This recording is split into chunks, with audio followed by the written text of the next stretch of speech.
Coming to you from sunny California and the Great White North. Get ready. We are breaking down the obstacles on the Armchair Ninja Podcast.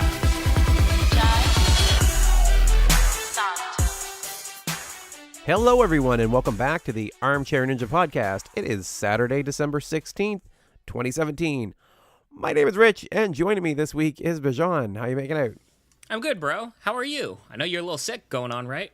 A little bit. It's just giving me a little bass to my voice. Kind of liking it. I'm gonna go with this. I think we'll embrace it. We'll call it a win for the week, and we can wrap up this coverage of Jump City, Seattle, and get into Ultimate Beastmaster finally. I am so ready for Ultimate Beastmaster, y'all. You guys have no idea. I've been looking forward to this all year long.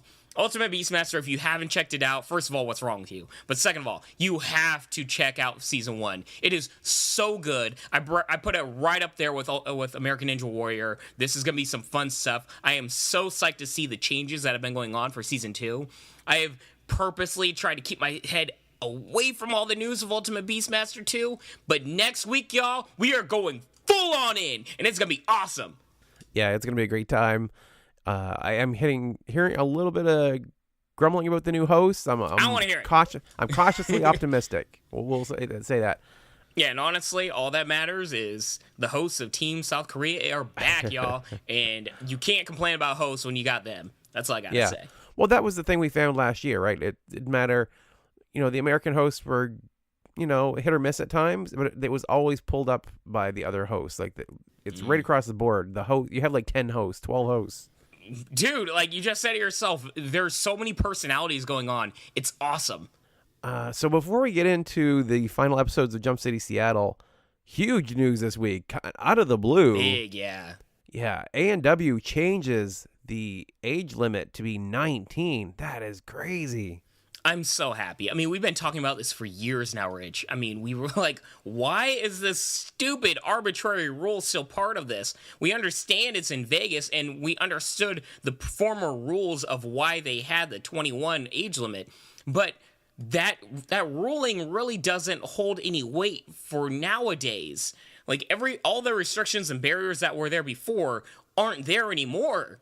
So I'm just so happy they've gone with the times. They've lowered the age limit. I think 19 is a perfect threshold, and I think we are going to get just a slew of amazing young talent going in this year, especially if you guys remember, College Ninja Warrior had so many young, talented competitors, and now they're going to get a chance on the show. I really think if you watch College Ninja Warrior more than any other show, I think we are going to get a lot of big names from that. Yeah, I'm looking forward. I'm betting we'll see Tomas this year. Yeah, Tomas. And dude, like all of those big names. I mean, there are some big names from all the colleges that we were talking about where we're like, man, they're like 19 or 20. Just wait until they're 21. Like, now we get to see them in their prime. And like, don't get me wrong. When you're in your later 20s, you have that knowledge and that experience, right?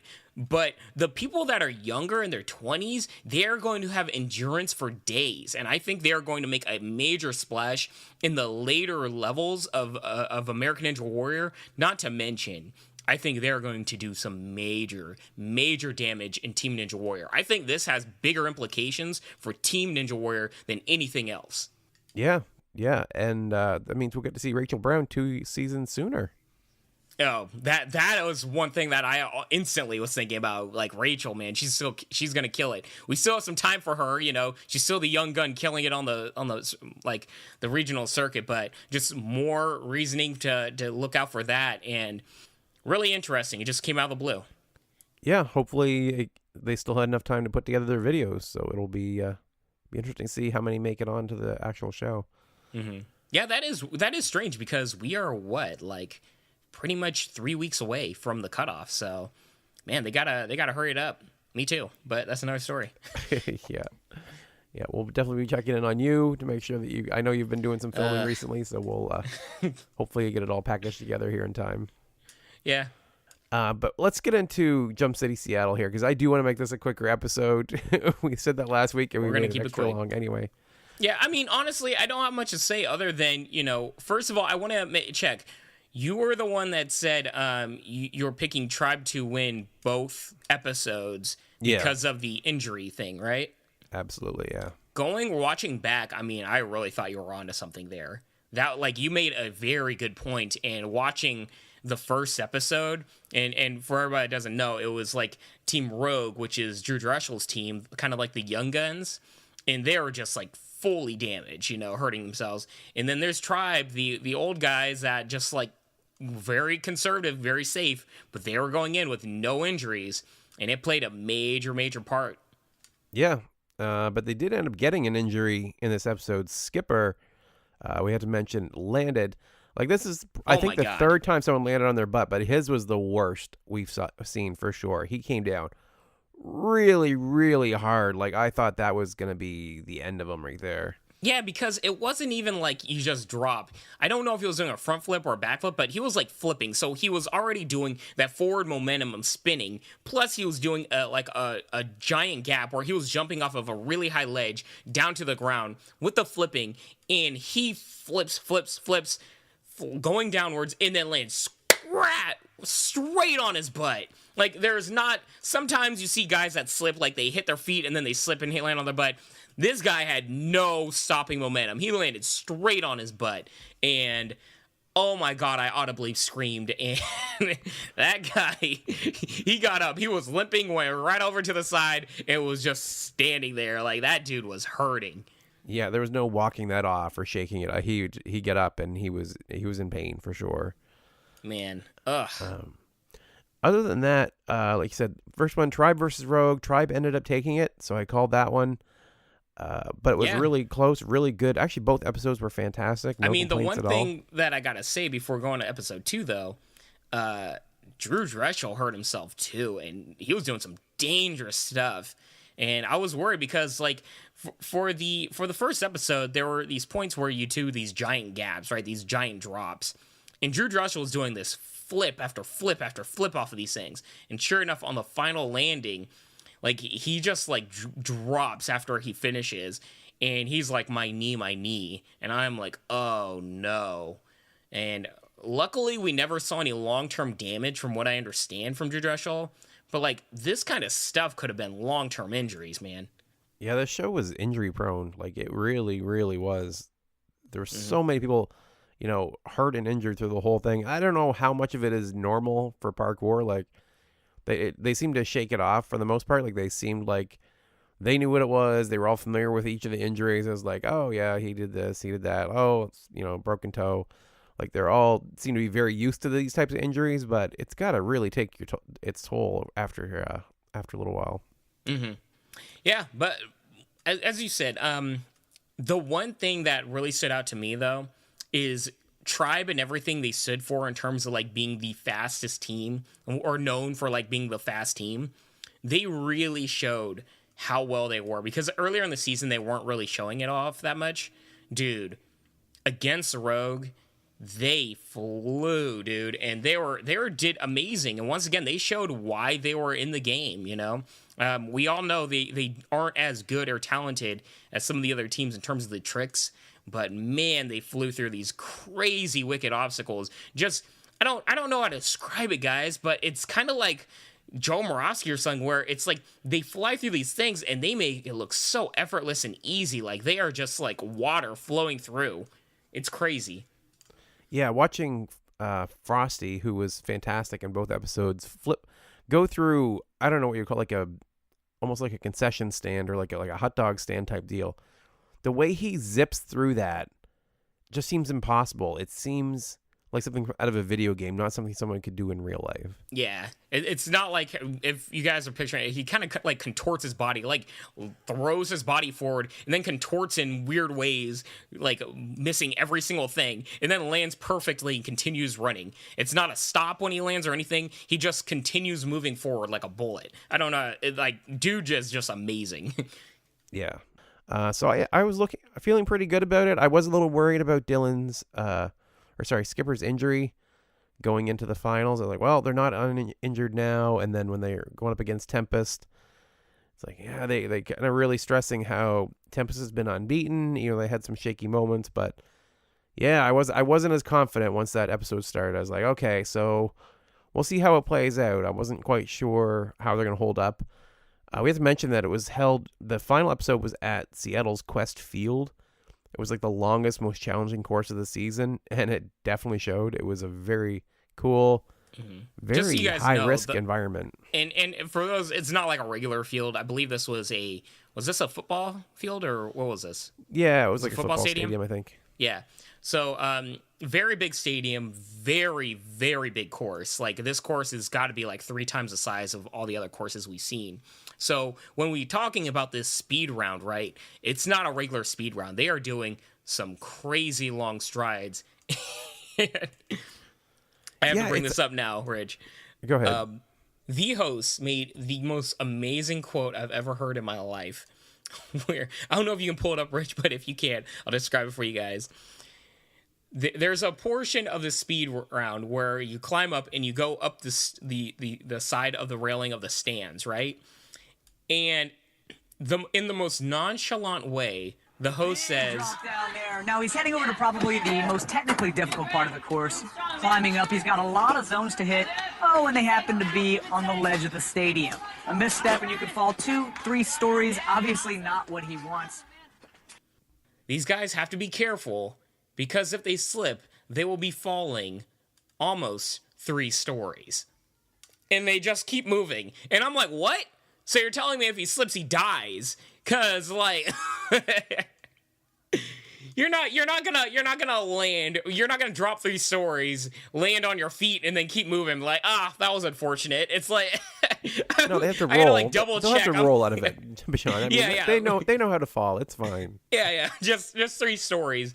It was the most hilarious thing I've ever heard. I'm like, and it was just like moving on. It wasn't even like, not even building up like the severity of like how dangerous this is, because they could have done that and made it look like a little bit more enthralling. It was just like, oh yeah, this guy falls, he's probably gonna like injure himself to like never walk again, or maybe kill himself. But yeah, like, let's get on to the next transition. It's like, what is going on here? Yeah, imagine, the stairwells at a big stadium, and instead of walking up the stairs, you're walking on the outside railing, like up the side of it. Like, you can't do it justice, and I really think you get a little jaded even watching the show.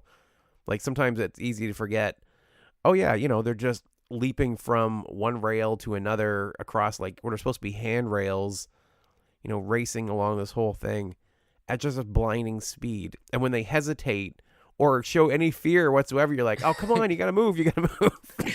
I felt bad because I was doing that exact same thing, I have to admit. I'm like, come on, don't stop, bro. Just do it. What's wrong with you? And now that I think back, I'm like, yeah, who the heck am I to say that? I would have never tried any of that. So it's like, it's just one of those funny things. Yeah, I think there was so much potential in these races to have like I don't know, I like when how there's no fixed rules in some ways, you know what I mean? Like when they're trying to figure out, watching them try to sort out how to tackle the course and who's going to go in what order and what move to do to get across certain fly zones. It would be interesting to have like an all-out foot race and just say there's no rules to get from point A to point B, and have like marathon runners running the streets and these guys just going however they want to go over walls, over fences, and just see who could actually get there quicker. Mm-hmm. Yeah, I've got to say, I haven't been as enthralled I haven't been more enthralled until these 2 episodes in terms of the speed round. For me, the speed round really makes it, breaks it, and I love these courses. And these speed rounds were so breakneck fast. The gaps and the transitions these guys were doing, like, cancel out the danger, but these guys were so talented and fast with all these precisions. Then you bring in the case of both teams had severely injured players running, and it just makes it all the more engrossing. I mean, one guy was running with a broken foot, and he's like, you see him dropping down like 5-foot gaps or 10-foot gaps, and you just know every drop he does, he's like in severe pain. And the other team, I forget what the injury was, but like both of them had crazy injuries. And it just heightens the mood. It heightens everything, the tension. And the speed round I really enjoy because they're just going so fast. Yeah, this stuff had a lot of potential. It reminded me a lot of kind of like Team Ninja Warrior, to be honest with y'all. So we know that the show never came back, but I felt like if there was one thing that this show had even more potential of, it's like more speed round stuff. Yeah, the freestyle was good. It was really good. No complaints. But I don't know. I always have trouble with that subjective thing, right? They're scoring them. You don't know how they're going to score them. What the judge is going to like this versus that. The all-out race is just, it's definitive. It's who did it faster, and how they make up that time is really interesting. Mm-hmm. But really, the star of this final episode was Brian Orozco. Like, that guy was amazing. Dude, absolutely he was amazing. I gotta say, I think it was both Brian Roscoe and Frosty Zernow. Both were just like, they stepped up their game to next level, and they really showed what they were made of. But with that said, I mean, Frosty was already the highlight of his team. Brian Orozco really stepped up for his team because it was more of Levi Muhlenberg's team. And Brian Orozco, as soon as Levi got injured, Brian Orozco really stepped it up and just like kind of took over the captain spot and really led the team. I mean, props to that guy. Yeah, it was amazing. So it ended up that Tribe took the speed round. Shocker. And Tempest. I think it was like the biggest gap we've seen the entire season, right? It was something like 9 seconds of a difference. It was about an 8-second difference between them. It's crazy, which is like It's forever. Big. Yeah, it's big forever for this type of stuff. But this was a long course too, right? 1:32 versus 1:24. Those are like 50% longer than most of the times we've seen. True, man. Very true. But yeah, and Tempest ended up taking the freestyle round, which wasn't too surprising either, especially after Travis leads it off for Tribe and kind of has a lackluster run. Yeah, I mean, Tempest, their big thing, like, you have the two teams that are best at certain things. You have Tribe that's the very best at speed, and you have Tempest that is the very best at freestyle tricks. And I think the story of this season and episode is more of, like, how they do tiebreakers, right? Yeah, the tiebreaker would have been totally different if it was always freestyle for some reason. I don't know why it didn't switch up. Yeah, I don't know. It's one of those things where they decided before the season. Everybody knew. I can't complain too much about that, but I think we would have had a much different story if it was a speed round. That said, when it came down to the very finals and they had the two best from each team, which was Frosty Zernow versus Brian Orozco, you couldn't ask for a better ending of this entire season. It ends with like sudden death and the two best of the best. Neither are injured right now, and they're just gonna give it their all. And they have the most like different of styles. We have one guy that just goes for the hardest of tricks in Brian Orozco, and we have Frosty Zernow who goes for the most crazy flow where he's always moving. And it was a story of styles. It was a story of just will, and it was also really much a story of like what they had left because they both had a crazy day at this point. So yeah, why don't you say what happened and how you felt, bro? Yeah, so when it came down to the sudden death, Brian started throwing. I mean, I was rooting for Tribe mainly because I had predicted them to win. I like both teams. Didn't really have a grudge against Tempest. I was rooting for Tribe too because they kind of felt like the underdogs going into this. So I was rooting for them also. Yeah, a little bit. But watching Brian's run, I couldn't see anyone beating that run. He just did the most fantastic run we've seen, pretty much. He ended up getting a 9.0, which is like he's the only person that got 2 9s for the whole season. Yeah, and props to him. He did the most insane, hard, difficult things. He did I forget how, I can't even describe the names of these things. But let's just say he was doing a lot of big, transition gaps while doing flips. Like, he jumped, a 10-foot gap doing these crazy flips right into another one, and then he's doing, all these other flips, and I don't know how this guy had any energy left. He was doing muscle-ups and transitions, and I think this is the key. Most guys that were doing these giant gaps and drops and everything, they would land it and then stop. and then take 5 seconds to do another drop. And Brian Orozco is able to do these really hard tricks while connecting them all together and always continue moving. And that is the key to the sport. And he did it just perfectly. I mean, no complaints for him whatsoever. Yeah, they actually both did such an amazing job because they both tapped into what the other one was good at, right? So Brian knew that if he was going to beat Frosty, his flow had to be good, right? He had to do the big tricks, but he also had to have flow, and he did, right? There was no hesitation. One trick led to the next. He landed everything perfectly. It was really pretty much a flawless run as far as I was concerned. Mm-hmm. So then Frosty stepped up. I was like, I don't know what he's going to do because he's not known for the big tricks, right? He can do perfect flow, but Brian already did that. So he's got to do more. Yeah. And he did, right? He starts with like a side flip off of one of these big things. He's doing bigger tricks that he's not normally known for because he knows he has to try to compete with Brian. Yeah, and he lands him too. It's not a thing where it's like, oh, I'm not really used to this, and he like hurts himself. Dude was landing it. Yeah. I think he ended up sacrificing a little bit of flow. He wasn't quite up to his normal. It was a good run. It was a really good run. But he ended up with an 8.6. It just wasn't enough to beat Brian. So. I think that was a little underrated.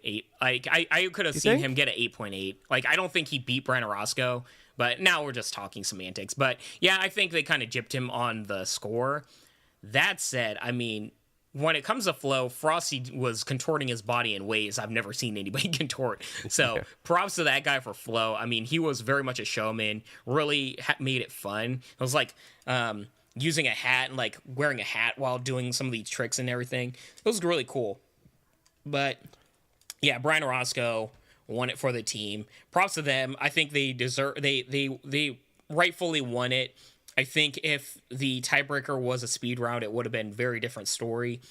And, yeah, good on them. I don't know if it was just like Team Ninja Warrior where the team just gets a trophy or if this was for money. I really hope the show is for money because everybody really, like, the team that won, they sacrificed a whole lot to get that damn trophy. Yeah, I don't know. They didn't say anything about a prize. We don't know. And it's funny because they kept talking about it almost like it was season 1, right? Like this was. Oh, it was definitely planned to have more seasons. I mean, the way this was all pegged, and this was at the height of American Ninja Warrior. So I definitely think they were going to tap more and more into like these extreme type of parkour free flowing shows. G4 was desperate, but unfortunately, time was a ticking, so to speak, for the life of that channel. So that is it for this week. Thank you all for tuning in. We will be back next week to discuss Ultimate Beastmaster. Yes. And for those of you that are watching it, don't send us spoilers, but definitely send us what you think of the first episode. We'll try to read out some of your comments. Something we haven't done before. Send Rich that, y'all. I don't want to hear anything on Ultimate Beastmaster until I watch it. I am so hyped for that show. Okay, so let's do this. Episode 1. Those of you that will have seen it by the time we record next week, send us in your notes about the episode and the new format and what you think of it. And we'll try to read some of those on our episode 1 for Ultimate Beastmaster. Yeah, definitely want to hear reviews of different perspectives because, I mean, I have a feeling y'all already know how I'm going to be feeling going in. Unless they severely mess things up, I'm going to be pretty amped for this show. And these few weeks are going to be fun, guys. So buckle up. This is going to be a wild, wild ride. I'm so psyched. All right, send those in to rich@ninjapodcast.com. I am at Ninja Podcast on both Twitter and Instagram. And Bijan, how can they reach you? Hit me up, but not for Ultimate Beastmaster, at Bijan151. That is Bijan 151. Twitter and Instagram, y'all. All right, thank you all for listening, and I hope you have a fantastic week. Peace and love. Deuces. Merry Christmas. Happy Kwanzaa. What am I forgetting? Hanukkah. Yeah, happy Hanukkah too. All right, deuces.